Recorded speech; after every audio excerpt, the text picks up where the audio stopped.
સમાચાર ભરૂચથી મળી રહ્યા છે, જ્યાં ગ્રે વોટર ટ્રીટમેન્ટ પ્લાન્ટમાં એક મોટું કૌભાંડ સામે આવ્યું છે। ઉદ્ઘાટન બાદ આ પ્લાન્ટ ચાલુ જ ન થયો। શુક્લતીર્થ ગામે ગ્રે વોટર પ્લાન્ટમાં મોટું કૌભાંડ। ઉદ્ઘાટન બાદ ગ્રે વોટર ટ્રીટમેન્ટ પ્લાન્ટ ચાલુ જ ન થયો।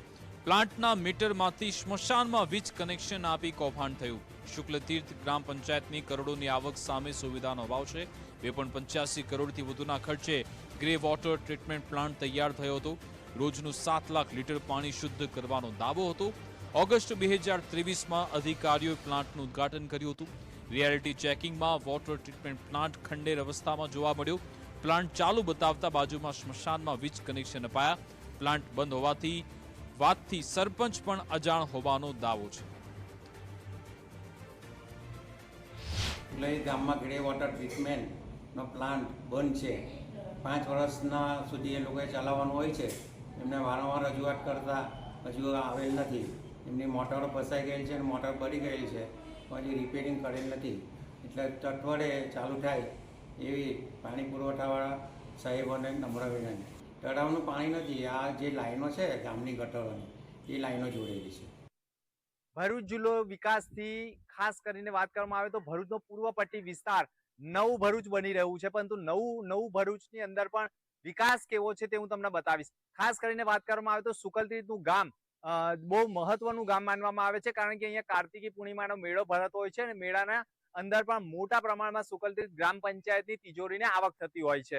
રાત્રિ દરમિયાન ખરેખર એટલી દુર્ગંધ મારે છે, તીવ્ર દુર્ગંધ મારે છે કે અમારે બારી બારણા બંધ કરીને જ સૂવું પડે છે।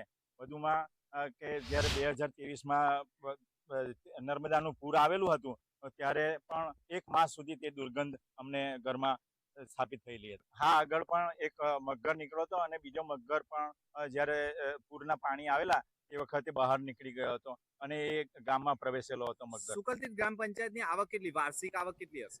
શુક્લતીર્થ ગામની આવક લગભગ 1.5 કરોડ રૂપિયા તો રોયલ્ટી ગ્રાન્ટ, ત્યાર પછી 50 લાખ રૂપિયા છે તે મેળાની આવક અને ફિલ્ટરેશન પ્લાન્ટની આવક મળીને લગભગ વાર્ષિક 4 થી 5 કરોડની આવક હશે। અને જે ગામની ગટરોનું પાણી છે તે ટ્રીટમેન્ટ પ્લાન્ટ 3 કરોડ રૂપિયાના ખર્ચે જે મંજૂર થયો હતો તે નદી કિનારે બનાવેલ છે, પરંતુ આ પાણી આજે પણ 12 માસ છલોછલ પાણી ભરાયેલું રહે છે। તો અત્યાર સુધી આ પાણી કેટલું ગયું તળાવમાં? કોઈ પાણી ગયું નથી, અમને એવું લાગે છે, અને આજે પણ છલોછલ પાણી ભરાયેલું છે તળાવનું।